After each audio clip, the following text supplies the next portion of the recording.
What's up, guys? We're back with another video. If you are new here, my name is Sammy and we are the Mermaid Gang. This is where you can come suspend your disbelief. I am your favorite YouTuber and sometimes coach. So if you'd like for me to help you dissolve whatever's between you and your manifestation, if there is some available, you can sign up for coaching with me below. It's in the description box.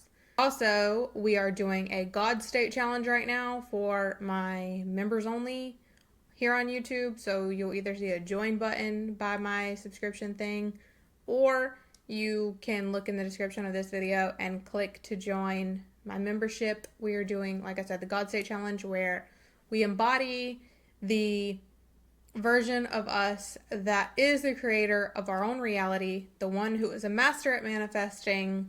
You know what the God State is.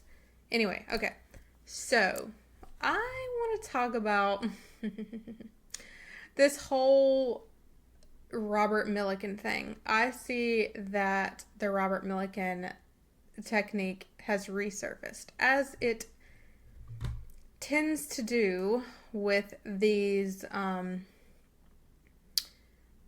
this manifestation community. That's all I'll say. It seems like there's just a new trend every week with this certain part of this manifestation community. And one week it's robotic affirming is absolute dog shit. Sammy's terrible for teaching it. She doesn't know what she's talking about. And then the next week it's, oh my God, this man locked himself in a room for 16 hours and affirmed and became a millionaire.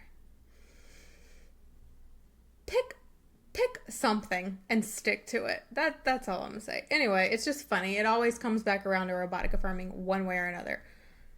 Okay, so let's talk about the Robert Millikan technique, but also it leads me into wanting to talk about letting go and the idea of letting go and why I'm against it, because I feel like I haven't talked about it in a long time and I want to discuss it. So the Robert Millikan technique is exactly what I just said. Neville told the story about Robert Millikan, the man who locked himself in a room for 16 hours chanting, or however he affirmed, I have a lavish, steady, dependable income consistent with integrity and mutual benefit. It is a very famous affirmation. It is the Robert Millikan technique has been known for a long time. I do want to make a point to say, though, that he did it that one time, and yes, it manifested for him, but it wasn't like it happened the next day, okay? Like, it took him a while before everything unfolded, which leads me into my letting go thing. While that was probably that was his way of, like, shutting out the world, right? And rewiring his subconscious. But the thing is, you don't need to lock yourself in a room for 16 hours. I think that's also a misunderstanding that we have with others, and why they have such a beef with me teaching robotic affirming, because they probably think that I'm telling you to lock yourself in a room for 16 hours. I don't think you should do that. I don't recommend that. It's unnecessary. And regardless, he did that. And then I'm assuming, from what I know about the situation, he then let it go. And it took a long time to unfold, which brings me to my point of letting go. I'm not talking about when people say, oh, they're not saying let go of your desire. They're saying let go of the need, or let go. That's bullshit. I have word for word heard so many people and read so many people saying to feel it real and then let it go and don't think of it again. Accept it as done. You don't keep pulling up the plant. You've heard all the shit. You know what coaches I'm talking about, and I'm sure you've seen it. When anyone's talking about letting go, most of the time, they are literally saying, visualize it once, or affirm it for 16 hours, and then let it go. Don't touch it. Don't think about it. Don't bother it. I don't agree with that. Because if we're referencing Neville, okay? It's a lot of Neville teachers will tell you this, to let it go. Feel it real once and let it go. Feel the feeling of the wish fulfilled and then let it go, right? But then also, the same teacher that they are referencing said to take your attention away from things that you don't want anymore, basically. So, What you're saying is, when I take my attention away from something, it doesn't exist. Because realistically, if you think about it, the way this works, I don't know if you've ever heard the saying that nothing is really real until we observe it, right? Quantum physics. So when we stop observing something, it's not technically real, at least not in our reality, right? So clearly Neville agrees with this, and those who believe in Neville clearly agree with this, because they say if you don't want to keep experiencing something, or you don't want something in your reality, to take your attention away. So why on God's green earth would I take my attention away from something that I want in my reality, when I know that the way that quantum physics works is by my focus, right? What I focus on, I get more of. What I focus on, I select into my reality, right? When I focus on having it. I'm not saying when I focus on being desperate for it, or begging for it, or focus on whining about not having it. I'm saying when I focus, when I pretend that I have something that I want, when I imagine, when I affirm, when I write, whatever it is you do, whatever method you choose to embody the version of you that has the thing that you want. When I do that, that is what selects it into my reality, right? My focus. Why would I take the focus away? I am someone who literally, if I don't see something, it doesn't exist to me. I don't know if that's an ADHD trait. I don't know. I don't care. All I know is when I don't see something, it doesn't exist to me anymore. So I need to keep my focus on it to bring it into my reality. For it to exist in my reality, my focus has to be on it. I'm sure there are others like me. My point is, why would you in one breath tell me to let go of my desire? Like, feel it real and then let it go, right? Let it happen. I know that's what you mean, okay? But then you also tell me that the things that I let go of, that I take my attention away from, go away. So which is it? Because it's sounding a little contradictory to me. And like I said, I am literally referring to those who say, feel it real and let it go. Affirm for 16 hours and then let it go. But then you also say, what you don't want in your reality, take your attention away from it. So why would I take my attention away from having my desire? Unless I didn't want to get it. And if you really look, and if you disagree with this, you still are standing on business with Neville's teaching, okay? You are still that person, okay? Look at the people, ones who you can see real evidence of. I'm not talking about anon accounts who write their fake success stories everywhere. You have no validation of that. They can say anything they want, literally. You can't, those don't count. I'm talking about, look at success, or look at the lives, the experiences of those who manifest that way, of those who say, let it go. Even Neville, if you think back to Neville's teachings, he would say that it could take 9 months or so many years or whatever. I've literally heard that from his lectures. But you still just know it's coming, or whatever, in his words. First of all, no, thank you. Not good enough for me, okay? I'm not waiting 9 months to a year for a fucking manifestation. That's insane to me. If I can have any reality I want, which is how the law works, I can experience any reality I want. I have infinite options. Why would I choose the one where I need to wait 5 fucking years to get something that I want? That's a long time. That doesn't make any sense to me. We're way past that. Let's drop that idea entirely. That's insane. We're in a fast-paced world now. It's not the same. But if you compare the people who affirm, right? Compare the community who believe in affirming and focusing on having their desire to the community that drops it, that leaves the seed alone, the community that lets go. Which ones have a better success rate? Because if you need a logical way to look at this, just really go and look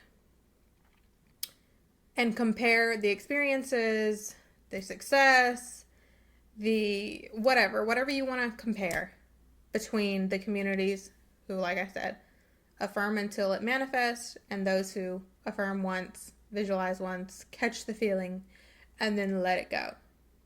I want you to do that. And I want you to see which communities have the most success. And I'm not trying to be a hater. I'm not trying to be an asshole. But I will say that there's a rather large community that stands by those teachings that have nothing more to show than an anonymous Reddit account where they shit on other teachings but are clearly so miserable still in life that they have time to be on Reddit nonstop writing bullshit. Or Twitter. Or, wherever else. I don't know. Where else do these people go? I don't know. What I'm saying is compare communities. You have to observe things based on like, okay, what can I clearly see works? Or think of your own experience. What has worked for you? Letting go and forgetting about it? Or persisting until it manifests because the subconscious learns by repetition. The thing is that your subconscious is going to push away anything that it's not familiar with currently.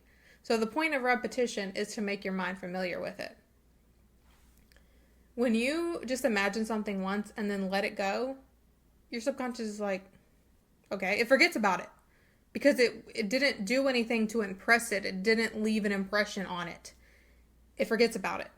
Just like you do. When you don't see something for a while, you forget about it. You don't hear from a person for a while, you kind of forget about them. You know? I know that in certain situations, if someone has been persisting for a while, and they have a lot of resistance, and then they think they let it go, and then it seemingly manifests, that's not because they let it go. It's because they dropped the resistance. When they no longer had the resistance, it was able to manifest for them. But they had already conditioned their mind to having that experience. The only thing keeping them from it was the opposing thoughts they were having. Resistance, the opposing thoughts. That's what was keeping it from them. It's not because they let it go. It's because they dropped the resistance. And I'm not saying that there are not people out here that can imagine something one time and then get it. But I'm saying the majority, from what I have seen in my years of studying it, listening to all kinds of different teachers, reading different blogs or books or lectures, even hearing the success stories that Neville told, most of them took months or years. Millikan's took years. Most of those success stories took years, or months at least. Even Neville said that it was normal for it to take, I remember him specifically saying like 9 months or a year, and I remember that feeling of hearing that and being so discouraged. Like, I don't have that amount of time. I need things now. You know what I mean? When I was in that place in life, I was like, this is so discouraging. I can't wait that long. I have things that I need now. And since picking up affirming and persisting, choosing my affirmation, thinking as if I have it already, and persisting in it until it manifests, I have been able to manifest within hours. I can pretty much manifest anything I need when I need it.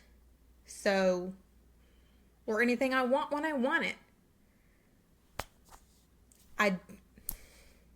This is my stance. It feels a little contradictory to tell someone to let it go and you'll get it, and that affirming and persisting is wrong, and that'll keep you from getting it, when there's so much proof that people are manifesting constantly with affirming and persisting for it to still be getting shit on. Makes no sense to me. But then in the same breath, you're saying that what you take your attention away from goes away. So then that would mean that if I take my attention away from having my desire, then I won't get it because my attention is away from it.